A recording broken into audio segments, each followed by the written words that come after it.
बलूचिस्तान में national workshop में army chief गए और जो शुरा वहाँ पे गए हुए थे उनसे पता चला कि बड़े स्ट्रॉन्ग रिजॉल्व का इजहार किया है पाकिस्तान के आर्मी चीफ ने। उन्होंने बताया कि प्रायोरिटी उनके लिए और फ़ौज के लिए सिर्फ पाकिस्तान है और उसके लिए ना सिर्फ वाज पाकिस्तान सेक्रीफाइस कर रही हैं बल्कि आइंदा भी अपनी जान देने से गुरेज नहीं करेंगी। जितनी यूनिटी ऑफ कमांड हमें पाकिस्तान की फ़ौज की तरफ से, पाकिस्तान के लीडिंग इदारे की तरफ से नज़र आती है, उस तरह की यूनिटी ऑफ कमांड हमें सियासतदानों में नज़र नहीं आती। और इसीलिए ये समझा जाता है कि पाकिस्तान अगर आज इन तमाम तरीन बदतरीन हालात के बावजूद इकनॉमिक बैंकरप्सी के करीब जाता जाता वापस आ जाए आगे, अगर या दुनिया में पाकिस्तान का कोई मुकाम है, ख्वाह वो मामला खारजा का हो, वो मामला सफारतकारी का हो, वो मामला वर्ल्ड पावर्स को इंगेज करने का हो, तो हमारे पास जो ओनली एक यूनिटी ऑफ कमांड है, एक इंस्टीट्यूशन है, वो है पाकिस्तान की आर्म्ड फोर्सेस का, जिसकी बुनियाद के ऊपर हमें दुनिया में किसी मुकाम पर, किसी जगह पर कोई पोजीशन हासिल है कि अगर हमें अमेरिका जैसी सुपर पावर, सऊदी अरब जैसी कंट्री स्ट्रेटेजिक पार्टनर्स बनाने का सोच रही है या सोचती है या बना चुकी है, या हमारे साथ दुनिया जहान अब इस वक्त बिज़नेस करना चाहती है, या आईएमएफ हमारे साथ बड़े अच्छे उसके ऊपर, इससे पहले तो पता ना आईएमएफ जो है वो हमें धमकियां लगा के हमें बैंकरप्ट करने का और लोन ना देने की बातें हो रही थी। अगर अब वो स्मूथली ये सारा सर्कल चल रहा है तो एट लार्ज क्या इंटायरली इसकी जो क्रेडिट है वो पाकिस्तान की अफवाज पे जाता है। इसलिए इस इदारे के ऊपर हमारा बहुत फोकस भी, हमें बहुत प्राउड भी है,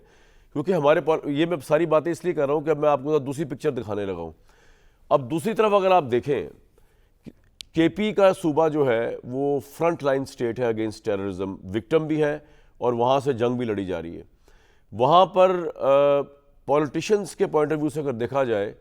तो एक वफाकी हुकूमत है, एक एक्टर जो है जिसको रिप्रेजेंट कर रहे हैं शहबाज शरीफ साहब, और दूसरा ऑब्वियसली पाकिस्तान तहरीक इंसाफ है, उनके वज़ीर आला हैं सोहेल अफरीदी, जो मेरे ख्याल में डिफेक्टो वज़ीर आला है, क्योंकि उन्होंने ख़ुद अपनी पावर्स जहनी तौर पर, कल्बी तौर पर, जज्बाती तौर पर जेल में बंद इमरान खान साहब को दी हुई हैं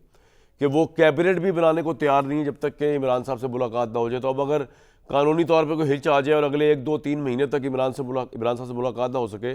तो केपी की गवर्नमेंट तो चलेगी नहीं,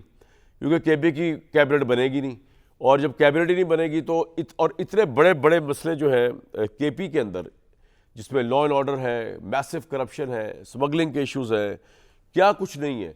वहाँ पर। एक तो इतने ड्रामेटिक मोड़ के ऊपर जब पाकिस्तान की अफवाज जो है वो नब्ज़ आज़मा है, अब तो अफगान तालिबान के साथ ओपन फाइट्स हुई हैं, उस मौके पे आपने लीडर चेंज कर दिया। इमरान खान साहब ने जेल में बैठ के पता नहीं वो क्या साबित करने की कोशिश की है उन्होंने कि वो he still calling the shots. चलें, अच्छी बात है, कर दिया जी आपने। उसके बाद आपने अफरीदी साहब को लगा दिया। अफरीदी साहब बड़ी अच्छी बात है, जियाले हैं, कमिटेड हैं, लेकिन जितनी कमिटमेंट वो इश्के इमरान के साथ दिखा रहे हैं उससे अगर आधी भी इश्के पाकिस्तान और इश्के केपी के होगी उनके अंदर, मैं उनको चैलेंज नहीं कर रहा, लेकिन उसको भी ज़रा डिमॉन्स्ट्रेट करें, तो थोड़ा सा अपना रवैया थोड़ा चेंज करें, थोड़ा सा नखरा थोड़ा चेंज करें। मुल्क इस हालत जंग के अंदर है, ये नखरे जो है इश्क के, हसीनाओं के, आशिक के, माशूक के, हम रिस्पेक्ट करते हैं आपके आशिक, आप माशूक हैं, बनाया हुआ आपने, बिलवेड है, आपके लीडर हैं इमरान खान साहब, पाकिस्तान की शायद मेजॉरिटी उनको लाइक करती हो, लेकिन इस वक्त पाकिस्तान के सर्वाइवल का सवाल हुआ है।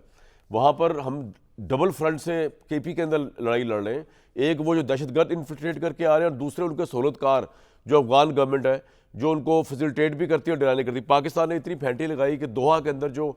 एग्रीमेंट हुआ है, आप उनकी शक्ल अगर देखें, तालिबान के जो आए हुए थे रिप्रेजेंटेटिव, वहाँ पे उनको ऑब्वियसली मुंह लटका हुआ था और उससे चल रहा था पता रात का पूरा फसाना। और अब हमें इतलात ये मिली कि 25 तारीख को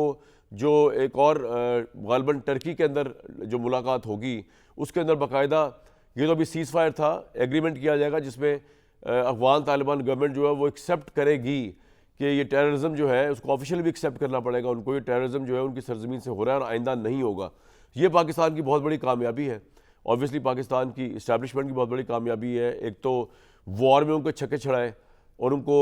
ज़मीन पर ले आए बेसिकली, और घुटनों के बल ले आए, और उसके बाद जो है वो भी ये एक्नॉलेज करने को तैयार है और वो भागे भागे गए कतर के पास जो अफगान गवर्नमेंट है, और उन्होंने अपील की सीज़ फायर की, उन्होंने अपील की, एग्रीमेंट की, और उन्हीं की अब रियलाइजेशन भी आएगी इंशाल्लाह अब आइंदा आने वाले दिनों में जब एग्रीमेंट होगा, और उसमें वो ये बताएंगे कि आइंदा टेररिज्म वहाँ से नहीं होगा। तो ऐसे मौके पे जब डोमेस्टिकली टेररिज्म का शिकार है केपी, एक्सटर्नली दुश्मन है, उधर से वो इंडिया जो है उसने अपनी प्रॉक्सी बनाया हुआ है, अफगानिस्तान को बनाने की कोशिश कर रहा है, वहाँ उनकी शय पे वो यहाँ पे हमले कर रहे हैं। ऐसे मौके पे जो वफाक का एटीट्यूड है वो कितना ऑब्जेक्शनेबल, या उसके ऊपर सवाल उठ सकता है कि रोज़ उठ के एक मिनिस्टर जो है कभी कह रहा है कि जी ये सुहेल अफरीदी जो है ये दहशतगर्दों का सहूलतकार है। पहले तो उसको वज़ीर आला नहीं बनने दे रहे थे, उन्होंने कहा तुम्हारी जुर्रत कैसी तुम वज़ीर आला बनो, वो वज़ीर आला बन गया। उसके बाद वो एक और मिनिस्टर साहब का बयान आया, उन्होंने कहा जी इसकी जुर्रत क्या है कि ये फ़लाँ काम करे फ़लाँ काम करे। भाई वो ठीक है कि सारा मामला वफाक के पास है, रियासत जो इंगेज कर रही है चीज़ों को, लेकिन आपको जिस पार्टी को 2/3 मेजॉरिटी मिली है उसको भी तो इंगेज करके चलना है। या इस तरह के बयान दे के जो आपने अपना तमाशा निकाला हुआ है पॉलिटिशियंस ने और वफाकी हुकूमत ने ख़ास तौर पर, वो ज़रा सुन लें तलाल चौधरी साहब क्या फरमा रहे थे। कहा यह गया कि ये गाड़ियां नकारा हैं, ये तज़हीक हैं। इंटरनेशनल स्टैंडर्ड पर जो बुलेट प्रूफ होने के लवाजमात होने चाहिए वो इस गाड़ी में मौजूद है। दहशत गर्दों के खिलाफ आप लड़ना ही नहीं चाहते, आपके पॉलिटिकल मोटिव्स हैं। ऐसा बंदा अपनी फोर्स को लीड कैसे करेगा? ये सुहेल बुजदार लगाया गया है, सोच समझ के लगाया है कि ऐसा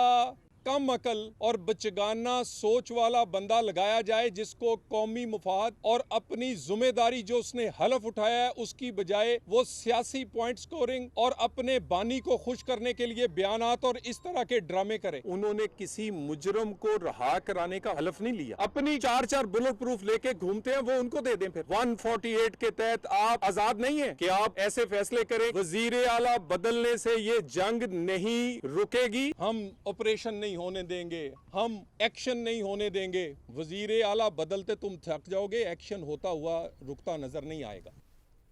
अब यहाँ पे तो कोई रेफरी भी नहीं है जो इन वफाकी हुकूमत और केपी की गवर्नमेंट के जो विचार चल रहे हैं या जो उनकी लाइन ऑफ डायरेक्शन चल रही है उसके ऊपर कोई फैसला कर सके। तो फिलहाल हमारे पास तो